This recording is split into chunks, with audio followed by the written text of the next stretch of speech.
Learning with A2 पर आप सभी दोस्तों का फिर से स्वागत है। आज आपके सामने एक ऐसी क्लास जो कि बायोलॉजी की क्लास 12 एग्ज़ाम के लिए इम्पोर्टेंट है। आज मैं आपके सामने बायोलॉजी के एग्ज़ाम में आपको क्या क्या पढ़कर जाना है, एग्ज़ाम में क्या क्या आता है, ज़्यादा क्वेश्चन किस यूनिट से क्वेश्चन ज़्यादा क्या बनता है, मैं आज आपको वो बताऊँगा सब। ठीक है, तो देखो मैं आप यहाँ पे मैंने सिलेबस बना रखा है, पूरा यहाँ पे सिलेबस लग रखा है, मैंने लिख रखा है। देखो जैसे कि ऊपर लिख रखा है विषय जीव विज्ञान कक्षा 12। इसमें टोटल अंक जो होते हैं यानी टोटल नंबर जो बायोलॉजी का टोटल जो नंबर होते हैं वो 100 होते हैं, जिसमें कि 30 का प्रैक्टिकल होता है, 17 क्या होता है, 17 का राइटिंग होती है, यानी कि आपको पेपर देना होता है। ठीक है, तो देखो मैंने यहाँ पे आपको पता ही है, ये पूरे साल आपने पढ़ा है बायोलॉजी में, आपके टीचर ने आपको बताया है, हमने बताया है अपने बच्चों को, आपके टीचर ने भी आपको बताया होगा कि पूरे साल कितनी यूनिटें हैं, क्या पढ़ना है, क्या छोड़ना है, ज़्यादा क्या आता है। तो मैं भी एक आज 10 से 12 मिनट की क्लास बना रहा हूँ, जिससे कि आपको इस अब लास्ट टाइम पे कि क्या पढ़ना है, ज़्यादा क्या पढ़ना है और कम क्या पढ़ना है, ज़्यादा क्या पढ़ कर जाना है, जिससे कि आपके नंबर अच्छे आ जाए या आपके नंबर में और इम्प्रूव हो जाए आपका नंबर। ठीक है, तो देखो 5 यूनिट होती हैं बायोलॉजी में। इस साल जो है कितनी यूनिट है, 5 यूनिट है। 5 यूनिट जिसको हम बोलते हैं हिंदी में बोलते हैं इकाई, इंग्लिश में क्या बोलते हैं, यूनिट बोलते हैं। यूनिट 1 की अगर हम बात करें, यूनिट 1 की बात करें तो वो क्या है, जनन है। कितने नंबर की आती है, 40 नंबर की आती है। सही है, जो सबसे इजी यूनिट है, सबसे इजी यूनिट की अगर बात करें जनन ही है। दूसरी यूनिट की बात करेंगे अनुवांशिकी और विकास। अनुवांशिकी और विकास कितने नंबर की आती है, 18 नंबर की आती है, यूनिट नंबर 2। सही है, इसमें भी 3 चैप्टर मिलेंगे आपको। तो यूनिट नंबर फर्स्ट में भी आपको कितने चैप्टर मिलेंगे, 3 चैप्टर मिलेंगे। ठीक है, तो सबसे ज़्यादा यूनिट आपको ये पढ़ कर जाइए अनुवांशिकी और विकास, जिससे कि आपके नंबर और ज़्यादा इंप्रूव हो जाए। ठीक है, यूनिट 3 की अगर बात करें जीव विज्ञान और मानव कल्याण, जीव विज्ञान और मानव कल्याण कितने नंबर का है, ये भी 14 नंबर का है। सबसे अगर तीनों यूनिट की अगर बात करें, इसमें भी चैप्टर आपके 3 मिलेंगे। तीनों अगर यूनिट की अगर बात करें, सबसे इजी यूनिट कौन सी है, इन तीनों यूनिट में सबसे इजी यूनिट जो है वो कौन सी है, जीव विज्ञान और मानव कल्याण। अगले यूनिट की बात करेंगे जैव प्रौद्योगिकी एवं उसके अनुप्रयोग। इसमें आपके कितने नंबर है, कितने चैप्टर हैं, 2 चैप्टर है। कितने नंबर में होगा ये पूरे 10 नंबर में होगा। यूनिट 4 जो है कितने नंबर में होगी, 10 नंबर की। यूनिट अगर 5 की बात करें परिस्थिति एवं परिस्थिति एवं पर्यावरण, कितने नंबर की यूनिट है, वो कितने नंबर की यूनिट है, ये 14 नंबर की यूनिट है। कितने चैप्टर है इसमें, 3 चैप्टर है। तो टोटल चैप्टर की अगर हम बात करें तो आपके लगभग 14 चैप्टर होते हैं। सही है, तो 14 चैप्टर की अगर आप पूरे 14 चैप्टर में सबसे ज़्यादा चैप्टर पढ़ना कौन सा, ये मैंने पूरा इसका सिलेबस लिख रखा बायोलॉजी का, कौन से यूनिट से, यानी कि यूनिट नंबर 1 में जो 3 चैप्टर है उस चैप्टर से सबसे ज़्यादा इंपॉर्टेंट टॉपिक क्या है, हमें लास्ट टाइम पे क्या पढ़ना है और क्या हमें इसमें छोड़ना है। ठीक है, तो देखो मैंने यहाँ पे पूरा मैंने यहाँ पे चैप्टर बाय चैप्टर सिलेबस लिख रखा है, यानी कि सिलेबस मैंने PDF के द्वारा बोर्ड पर लगा दिया है। मैं आपको बताऊंगा कि इसमें आपको क्या क्या पढ़ना है। ठीक है, तो सबसे पहले देखो, सबसे पहले अगर हम बात करेंगे इकाई 1 जनन कितने नंबर की है, अभी बताया मैंने आपको 14 नंबर की है। तो सबसे पहला चैप्टर जो है, 3 चैप्टर इसमें। चैप्टर नंबर 1 का नाम है पुष्पीय पौधे में लिंग जनन, चैप्टर नंबर 2 का नाम है मानव जनन, चैप्टर 3 का नाम है जनन स्वास्थ्य। चैप्टर नंबर 1 में अगर बात करें तो सबसे इंपॉर्टेंट पॉइंट जो है, सबसे इंपॉर्टेंट जो बोर्ड में इस साल आगा वह है पुष्प की संरचना। पुष्प किसे कहते हैं, पुष्प की संरचना कैसी होती है, पुष्प के कितने भाग होते हैं, पुष्प का ग्राफ भी आपको तैयार करना है, जिससे कि आपको सिलेबस में आप पुष्प को लिख कर आ सकें। तो बच्चे मैं आपसे दोस्तों ये कहना चाहूँगा कि पुष्प का तो क्वेश्चन आगा 5 नंबर का क्वेश्चन आ जाए, 5 नंबर नहीं आएगा तो 3 नंबर का क्वेश्चन तो ये पुष्प का रखा है। ठीक है, नर एवं मादा युग्मविद का विकास, ये भी क्वेश्चन इंपॉर्टेंट है, ये भी क्वेश्चन आ सकता है इस साल बोर्ड में। अगर हम बात करें परागण की अगर हम बात करें, परागण तो मोस्ट इंपॉर्टेंट है। परागण क्या है, मोस्ट इंपॉर्टेंट है। ये भी आपको, जैसे कि मोस्ट इंपॉर्टेंट ये है, पुष्प की संरचना मोस्ट इंपॉर्टेंट है, तो ऐसे ही इस चैप्टर में क्या है, परागण भी मोस्ट इंपॉर्टेंट है। ठीक है, अगर हम बात करेंगे इसमें, अगर हम बात करें दोहरा निषेचन भी इंपॉर्टेंट है, लेकिन निषेचन के पश्चात घटनाएं, उसको छोड़ने के बाद अगर मैं बात करूँगा भ्रूणकोश एवं भ्रूण का परिवर्धन, ये भी इंपॉर्टेंट है आपका, ये भी आपको पढ़कर जाना है इस चैप्टर में, आपको ये पढ़कर जाना है। ये सब कुछ छोड़कर चलिए आप, इसको ज़्यादा इंपॉर्टेंट नहीं है। ऐसे ही अगर हम बात करेंगे बीज का विकास एवं फल का निर्माण, ये भी आपको पढ़ के जाना है इस चैप्टर में, आपको ये पढ़ के जाना है। तो इस चैप्टर में 4 या 5 पॉइंट पढ़ने। पहला पॉइंट आपको पढ़ना पुष्प की संरचना, दूसरा पॉइंट पर आपको पढ़ना परागण, तीसरे पॉइंट की अगर बात करूँ भ्रूणकोश एवं भ्रूण का परिवर्तन, बीज का विकास एवं फल का निर्माण, ये भी आपको पढ़ के जाना है। और लास्ट में इस चैप्टर में देख कर जाइए कि बीज प्रकरण का महत्व, बस इतना, ये फल का निर्माण। इस चैप्टर नंबर 2 की अगर बात करेंगे, चैप्टर नंबर 2 में अगर बात करेंगे तो सबसे ज़्यादा इंपॉर्टेंट जो क्वेश्चन है वो ये क्वेश्चन है, सबसे इंपॉर्टेंट क्वेश्चन। ये तो मोस्ट इंपॉर्टेंट, दो मोस्ट इंपॉर्टेंट। क्या नंबर का आएगा? ये विस्तृत उत्तरी प्रश्न आएगा, 5 नंबर है पूरा, 5 नंबर में आएगा विद ग्राफ। क्वेश्चन क्या है? नर या मादा का जनन तंत्र का सचित्र वर्णन कीजिए, ये क्वेश्चन मन का आएगा। अगले अगर हम बात करें तो ये क्वेश्चन देखो, ये वाला क्वेश्चन की अगर हम बात करें, यहाँ लिख रखा है इसमें वृषण और अंडाशय की सूक्ष्मदर्शी संरचना। सिर्फ आपको ग्राफ देखना है, ग्राफ देख कर जाना लास्ट टाइम पे आपका क्या ग्राफ में होता कैसे कैसे, वृषण का ग्राफ कैसे बनेगा और अंडाशय ग्राफ कैसे बनेगा, सिर्फ ग्राफ देखना है, इतना इंपॉर्टेंट नहीं है। अगर हम बात करें ये वाला जो क्वेश्चन है शुक्राणु जनन एवं अंड जनन, ये वाला क्वेश्चन तो आपको पढ़ के ही जाना है। ये क्वेश्चन है 3 नंबर का क्वेश्चन बनेगा ये अंड जनन। और एक क्वेश्चन ये बनना है मासिक चक्र, ये भी इंपॉर्टेंट है। ब्लास्टोसाइट का निर्माण, ये भी इंपॉर्टेंट है। तो यहाँ पे अगर हम बात करें लास्ट में आके, तो सबसे इंपॉर्टेंट टॉपिक इस हर साल के बोर्ड में आता ही है प्रसव और दुग्ध श्रावण, ये भी इंपॉर्टेंट है। तो इस चैप्टर में आपको मासिक चक्र पढ़ कर जाना है, इसका ग्राफ देख के ही जाना है सिर्फ, और ये वाला क्वेश्चन भी आपको पढ़ कर जाना है, ये भी मोस्ट इंपॉर्टेंट है। ठीक है, अगर हम बात करें जनन स्वास्थ्य में सिर्फ आपको सिर्फ सबसे इंपॉर्टेंट जो टॉपिक है इसमें, सिर्फ एक टॉपिक इसका नाम बताऊंगा, परिवार नियोजन, सिर्फ ये पढ़ के जाना है इस चैप्टर में। इस चैप्टर में आपको, या अभी तक लो, अभी इस चैप्टर में आपको सिर्फ परिवार नियोजन पढ़ के जाना और उसकी विधियां कैसे होती हैं। गर्भ निरोधक चिकित्सा सर्वगतता समापन MTP, ये भी आपको पढ़ के जाना है, MTP भी आपको पढ़ के जाना है। लेकिन जो हमारे पास परिवार नियोजन की आवश्यकताएं एवं विधियाँ एवं गर्भ निरोधक गोलियाँ, ये आपको ये क्वेश्चन पूरा पढ़ के जाना है, ये तो मोस्ट इंपॉर्टेंट है। इसमें परिवार नियोजन का क्वेश्चन तो मोस्ट इंपॉर्टेंट है बस। फिर इस चैप्टर में कुछ नहीं देखना, आपको सिर्फ ये देखना है IBF की फुल फॉर्म, ZIFT की फुल फॉर्म और GIFT की फुल फॉर्म, सिर्फ ये पढ़ के जाना है। इकाई 2 की अगर हम बात करें, इकाई अगर हम 2 की बात करेंगे, देखो इकाई 2 की अगर हम बात करेंगे तो इकाई 2 में 3 चैप्टर हैं। चैप्टर नंबर 1 की इकाई 1 में चैप्टर नंबर जो 1 है उसका नाम है वंशागति और विविधता। इकाई 2 में चैप्टर नंबर 2 का नाम है वंशागति और आणविक संरचना। तो इस चैप्टर में आपको ये क्वेश्चन तो पढ़ के ही जाना है, आपको ये वाला क्वेश्चन, ये क्वेश्चन आपको ये यहाँ से लेकर यहाँ तक ग्रेकर जॉर्ज मेंडल का आपको क्वेश्चन पढ़ के जाना है। ग्रेकर जॉर्ज मेंडल का किस पौधे पर उसने स्टडी की थी, कब स्टडी की थी, जीवन परिचय पढ़ के जाना है। मेंडल का आपका जीवन परिचय पढ़ के जाना है।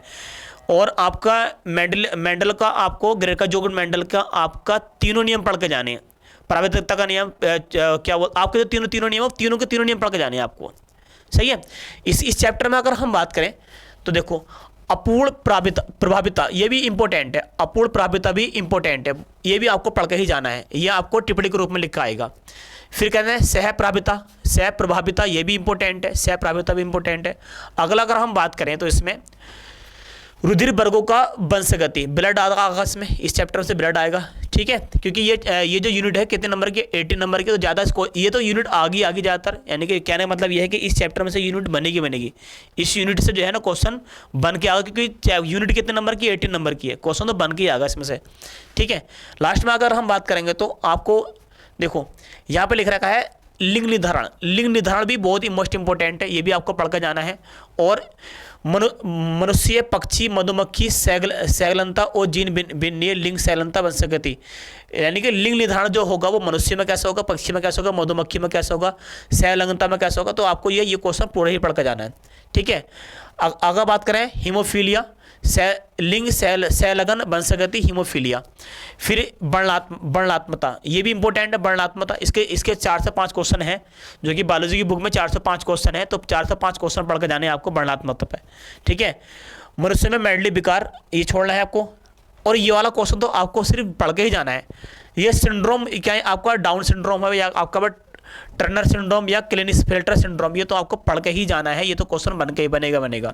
फिर अगला चैप्टर 2 की अगर बात करें, इकाई 2 में चैप्टर 2 की अगर बात करें वंशगति आणविक संरचना, तो अनुवांशिक पदार्थ की खोज किसने की थी, तो ग्रेकर जॉर्ज मेंडल ने की थी, सही है। तो ग्रेकर जॉर्ज मेंडल को पढ़ के जाना है। और फिर क्या बता रहा है, DNA के अनुवांशिक पदार्थ, DNA क्या है, अनुवांशिक पदार्थ है, सही है। डीएनए क्या है, अनुवांशिक पदार्थ है, खोज किसने की थी, ग्रेकर जो मेंडल ने की थी, ये तो आपको पढ़ के जाना है।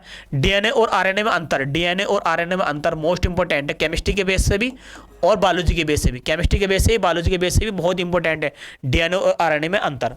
ठीक है, डीएनए और आरएनए की संरचना जो डीएनए और आरएनए की संरचना की अगर बात करें जो 5 नंबर क्वेश्चन बन सकता है, तो बार्टसन एवं क्रिक का मॉडल, बार्टसन एवं क्रिक का द्विकुंडली डीएनए मॉडल, ये तो आपको पढ़ के ही जाना है। 5 नंबर क्वेश्चन बना हुआ रखेगा इस साल, बिल्कुल बना बनाया रखा हुआ मिलेगा आपको 5 नंबर में, डीएनए का बार्टसन एवं क्रिक मॉडल, जिसको हम डीएनए का द्वितीय मॉडल कहते हैं। अगर मैं शर्त रख रहा हूँ इस वाली बात की, अगर ये इसमें नहीं आवे बायोलॉजी में, तो केमिस्ट्री में रखा है ये।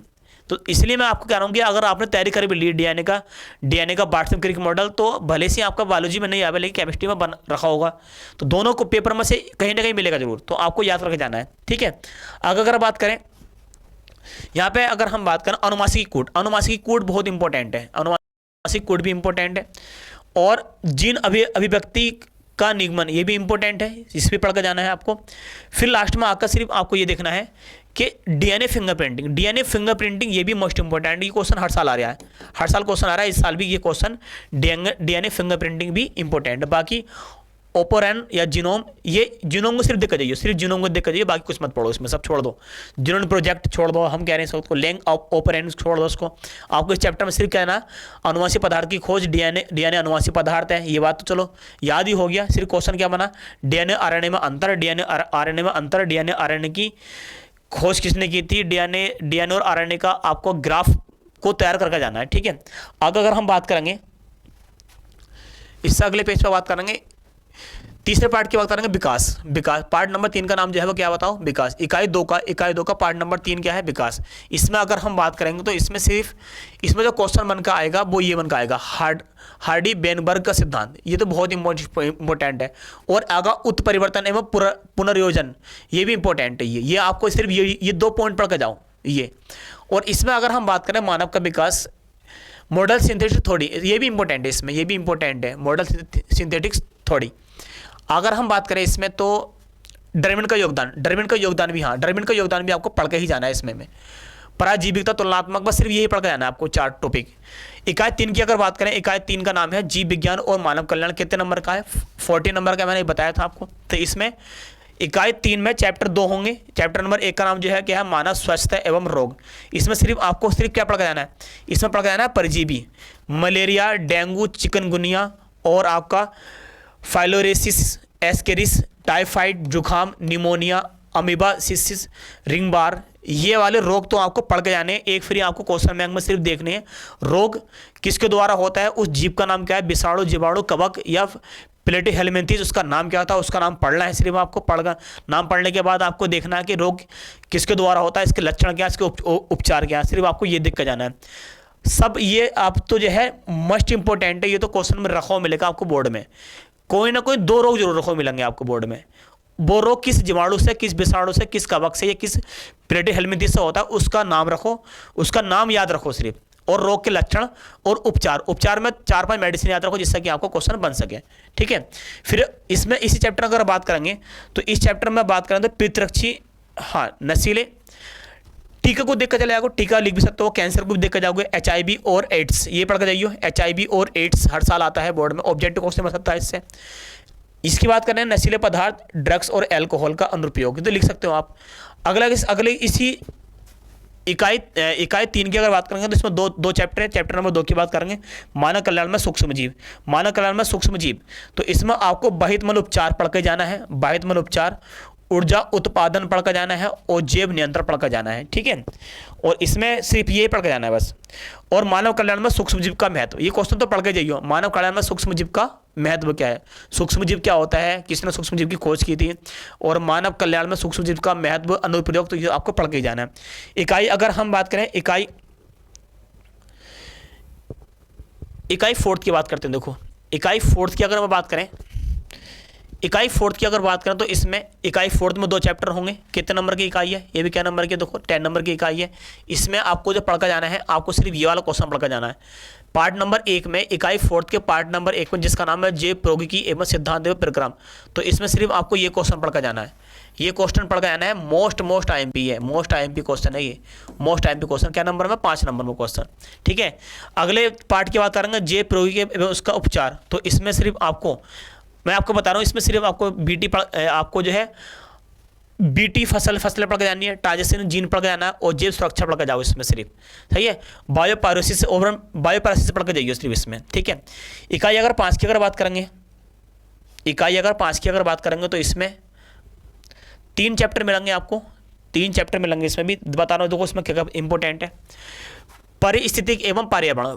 इसमें पहले पार्ट का नाम जो है जीव और समिष्टियाँ, जीव और समिष्टियाँ। समिष्ट पारिस्थितिकी क्रियात्मक स्वपकारिता को आपको पढ़ के ही जाना है। ऐसा मानो आपको स्पर्धता पढ़ के जाना है, आपको पराभक्षण भी पढ़ के जाना है, परजीविता पढ़ के जाना है, और समिष्ट का गुण, वृद्धि और जन्म मृत्यु दर। यहाँ पे इसके न्यूमेरिकल बन के आता है, इस टॉपिक का जो न्यूमेरिकल बन के आता है इसको भी आपको पढ़ कर देंगे। लेकिन सबसे मोस्ट इंपॉर्टेंट जो है वो ये टॉपिक है। ठीक है, इस पर तो मोस्ट आईएमपी लगा दो, आपको 3 नंबर में ना पे 2 नंबर में बन जाएगा, 2 में नहीं आवा तो 5 नंबर बनेगा। परितंत्र संरचना, इसमें घटक, उत्पादक, अपघटक, ऊर्जा, प्रवाह, परिस्थिति, पिरामिड। सही है, और ये जो पिरामिड लिख रखा है, देखो बच्चे ये जो लिख रखा है पिरामिड, ये जो क्वेश्चन लिख रखा है मैं पढ़ाऊंगा भी अगली वीडियो में। इससे जो नेक्स्ट वीडियो आएगी उसमें ये टॉपिक में पढ़ाऊंगा पिरामिड कैसा होता है, बहुत सही तरीके से।